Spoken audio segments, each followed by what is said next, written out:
Ladies and gentlemen, it's my pleasure to announce that Smooth Sack Summer is officially upon us. When you're playing in the summer sun, make sure you're groomed from pubes to bum. Thanks to our friends at Manscaped, you can make this season your smoothest yet.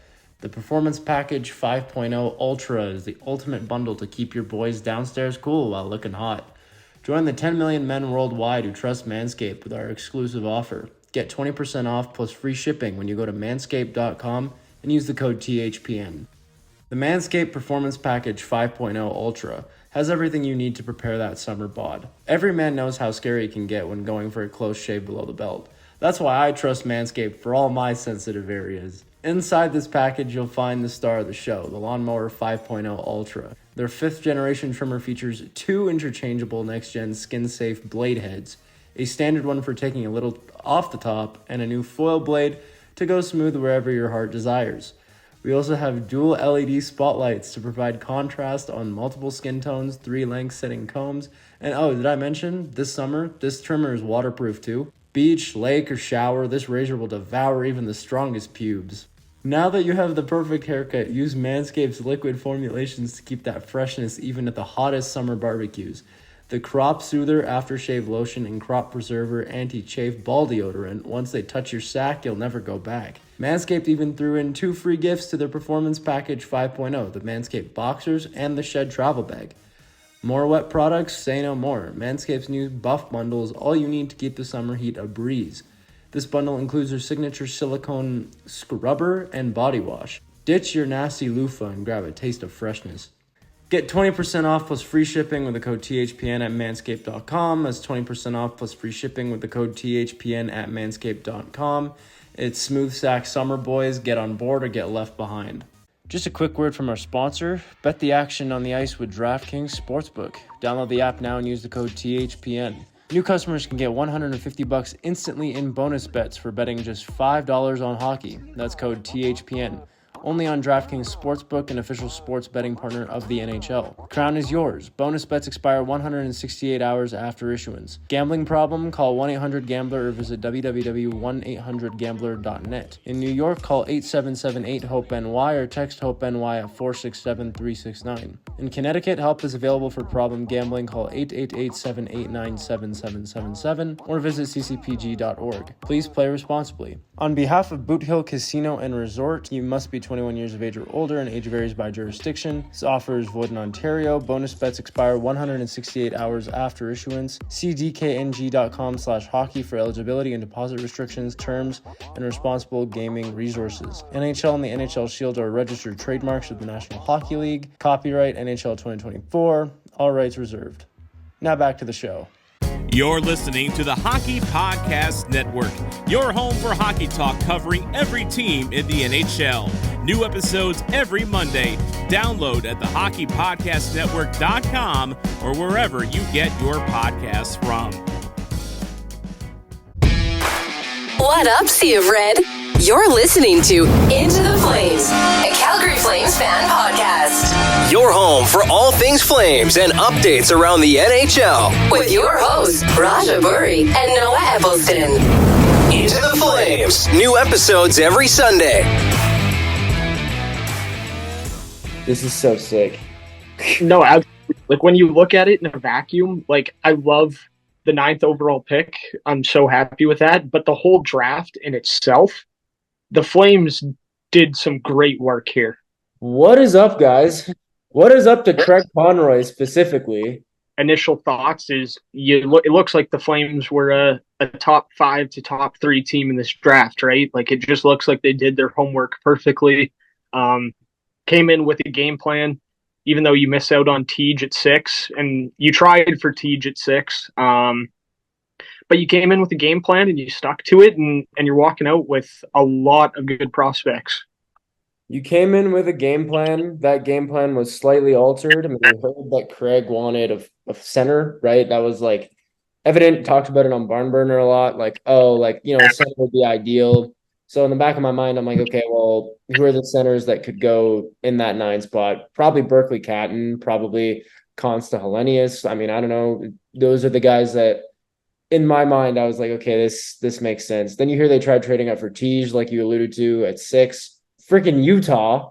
at 6. And then you've got Catton going the pick just before. And then in the back of my mind, I'm not going to lie, when Catton got drafted, I was like, hey, I don't know what we're doing here. I was really hoping that Craig was going to go for upside over anything. And that's exactly what he did, because Zan Parekh is a freaking stud. I encourage everyone to go watch Elite Prospects videos that dissect his play. First one titled Zan Parekh could be the next Quinn Hughes. And the second one titled Zan Parekh is a better defender than you might think. Yeah. So yeah, you can talk about Parekh. You've been hyped about this kid for like 4 months now. So you alluded to Conroy wanting a center, but this draft after Celebrini, like nobody knew which way it was going to go from 2 to 12, right? It could have gone any which way. And I think the analysts and probably GMs thought it was going to be more D heavy in the top 5. It turned out to go the other way. You got Beckett Seneke going at 3 to the Anaheim Ducks. So it's a flip flop, and you got to stay on your toes, and that's exactly what happened to Conroy and the Flames at the draft. I think they were expecting to see a center drop down to 9, whether it be Hellenius or Catton. You went D at 9, also a huge need for this team. And yeah, Zan Parekh, I think he's going to be a lot better than people think he is. The upside that the guy has, the skill he has, his skating ability. The Flames haven't had a defenseman like this, a right shot playmaking defenseman like this, since I've been alive. Yeah, in our lifetime. So you look at the good teams. You look at the teams that have those power play quarterbacks, fucking, like those number 1 guys, Quinn Hughes, Adam Fox, Roman Josi.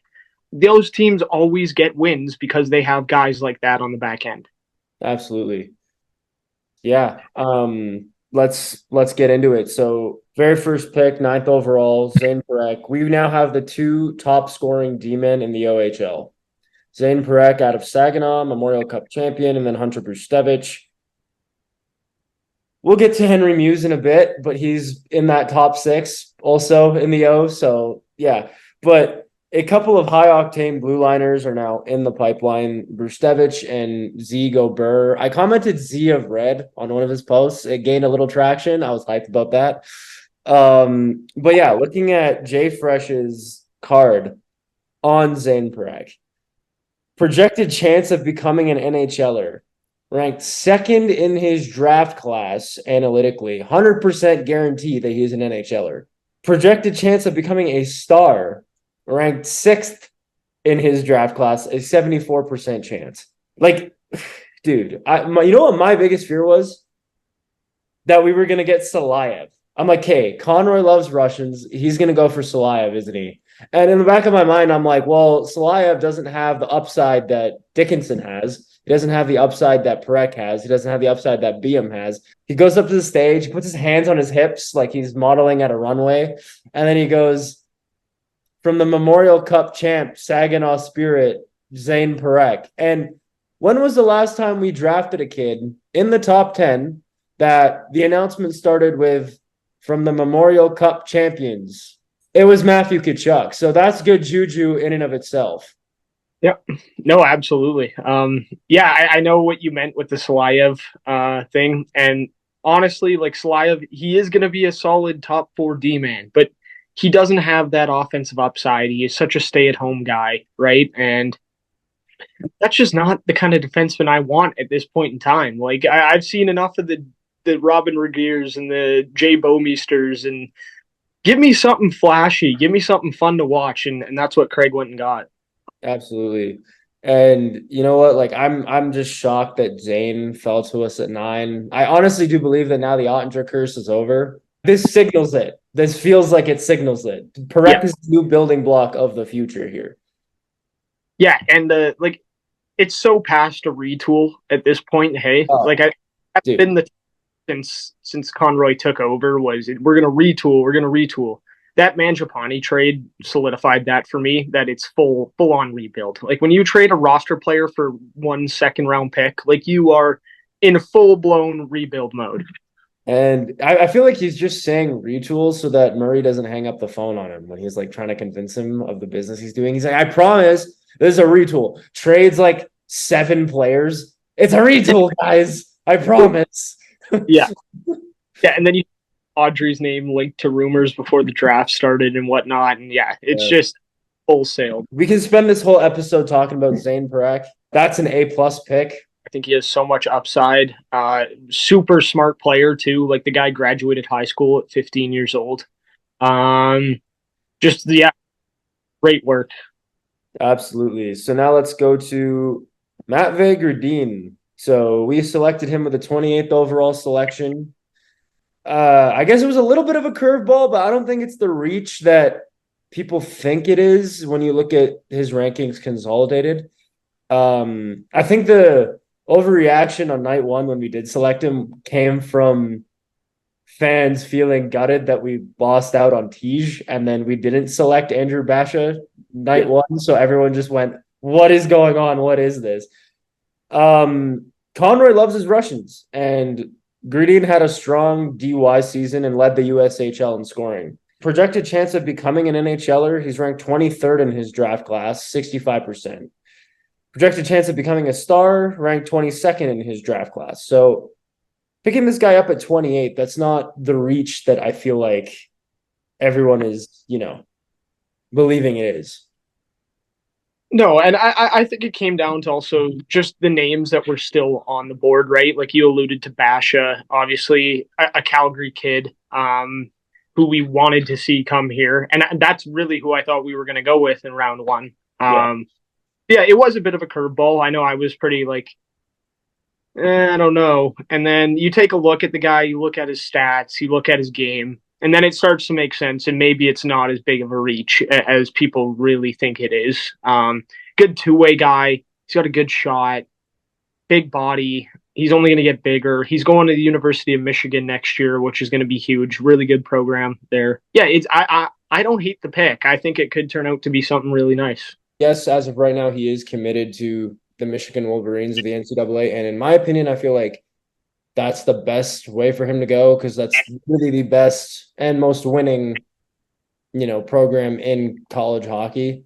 And they're probably, you look at the number of high-end NHLers that they developed, it's just like, add Gridin to that list, please. Let's go.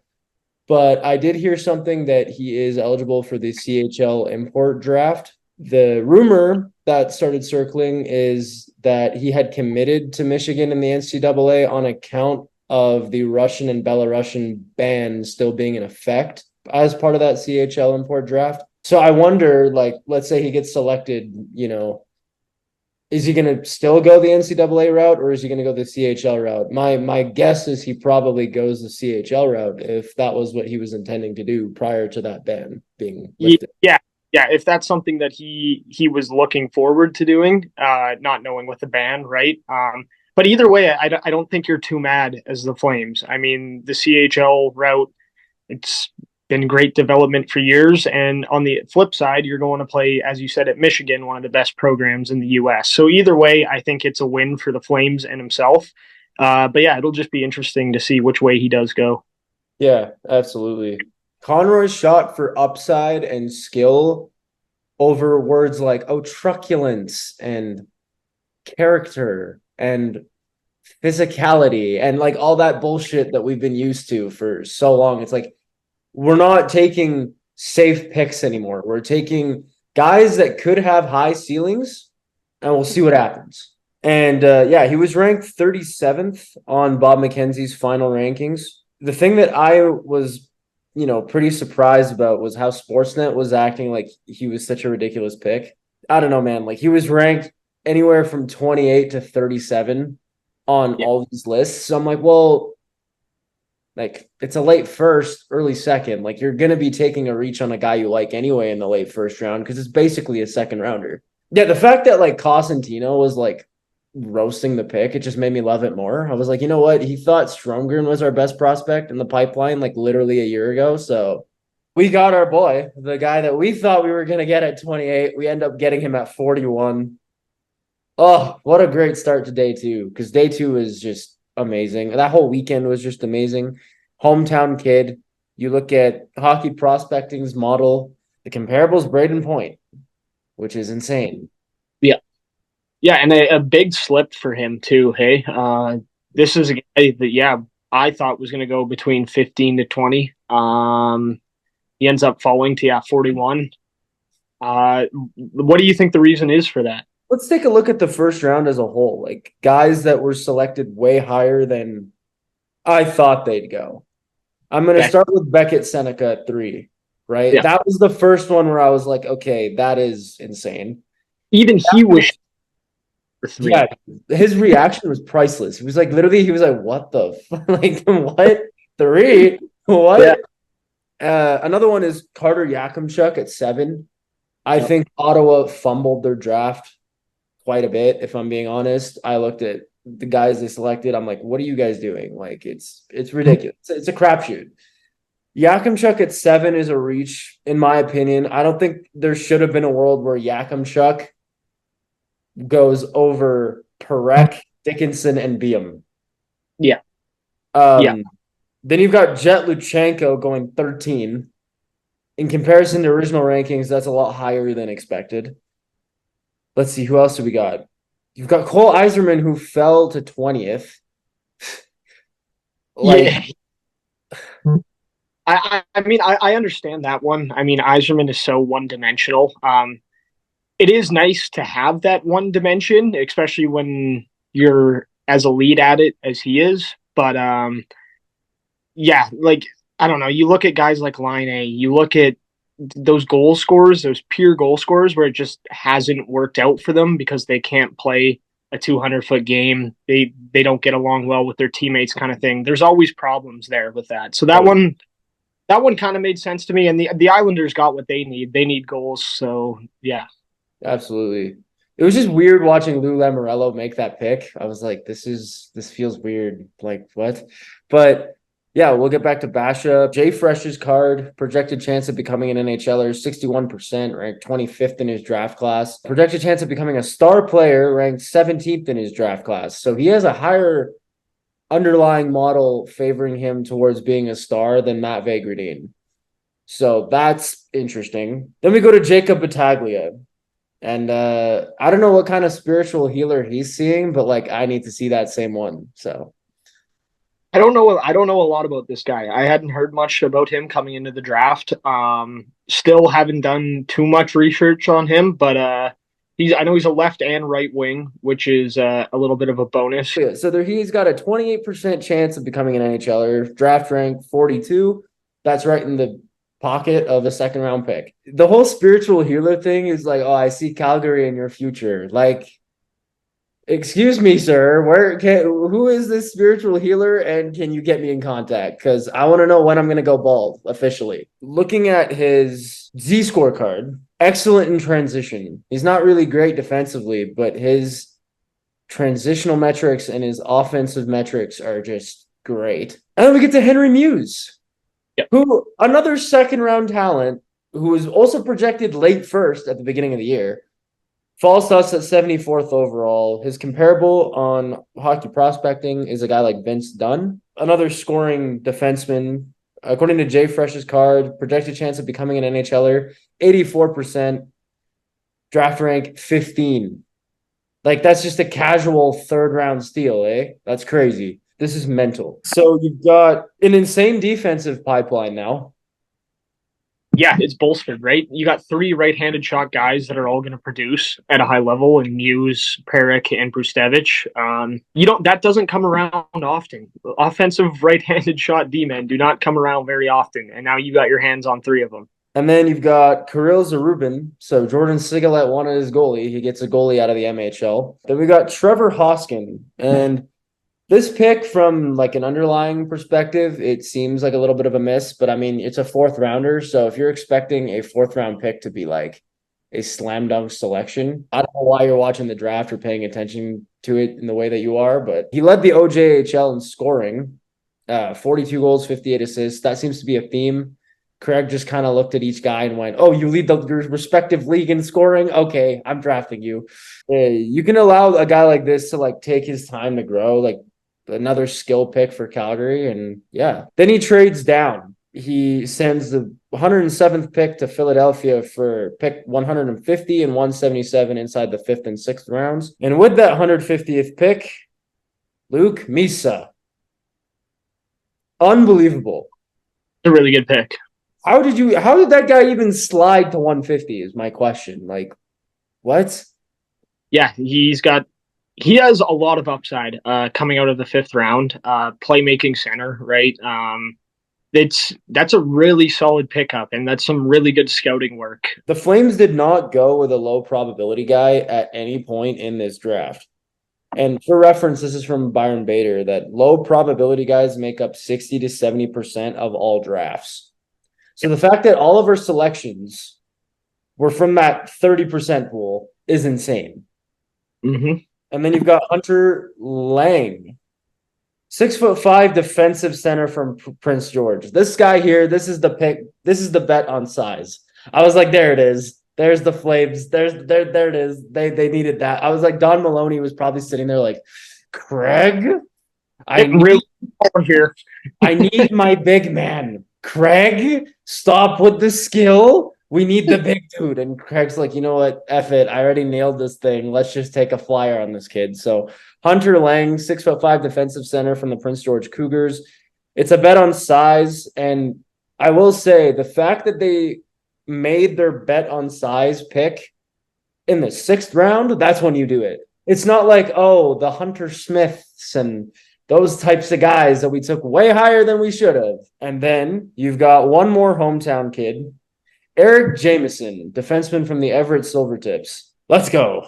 I mean, I don't know how you can complain about this draft. There's this account on X called Western Hockey Scout. This is from data given to us from hockeyprospecting.com. The chance of a player turning into an NHLer. We talked about Jay Fresh's card, giving that ranking. This is the ranking from Hockey Prospecting, and this is measured, by percentage. So Zan Parekh, 89%. Matvei Gridin, 53%. Andrew Basha, 63%. Jacob Battaglia, 45%. Henry Muse, 58%. Kirill Zarubin, 40%. Trevor Hoskin, 11%. Luke Misa, 60%. Hunter Lang, 11%. Eric Jameson, 23%. So you're going for big-time upside, and you walk out with Parekh, Gridin, Basha, Battaglia, Muse, and Misa. That's 6 talents that should have gone in the first 2 rounds that you hauled in out of one draft. From what the Flames usually do at the draft, it's such a breath of fresh air to see Craig go after these skill guys, to go after these top point leaders in their respective leagues. It felt completely different. As soon as Craig stepped up to that podium, it felt like we knew what we were doing. And you had Brad there in the first round trading down as per usual. Like, just stuff like that I did not miss. And it was just so nice to see this team have a great draft. It's unreal, dude. I mean, consolidated rankings, you've got Parekh inside the top 10, supposed to be going higher than where we took him. Gridin, consolidated, projected as a late first, early second. Basha, mid first round pick, consolidated. We pick up at 41. Battaglia, another guy that consolidated 3rd rounder. They take a chance on him with the late second. Muse, consolidated high second. You take him at 74. Misa, bro, his consolidated ranking was 52nd. And we took him at 150. How does that, oh my God. And then this is perfect because next year, if we stay, as bad as we were this year, you have a shot at his brother. Yep. So let's go. Like, there's a 4K 4D plan here. So let's go. So that's the draft. As you can see, Noah and I are beaming. If you guys like this episode, feel free to hit the like button, comment, subscribe for more content. We'll have a free agency video out shortly as well. Go Flames, go. Go Flames, go. The Flames, who were so good last year. What is happening here? Things are getting ugly for the Calgary Flames. The Calgary Flames are miserable to watch. The team that clearly looks broken. Right now, a rebuild has to be on the table for Calgary Flames. So what Craig Conroy did was he dealt with reality. Yeah. And the reality was that they had a number of unrestricted free agents, pending unrestricted free agents. That's one step. So we said we need some younger players, we need some prospects, but now the next step for the Calgary Flames and for Craig Conroy is now, okay, how can we get some real impact players? The Calgary Flames are proud to select Zan Parekh. The smartest player in the draft. An offensive force. I would pay for a ticket to see this guy play. This guy might be the most dynamic of the entire group.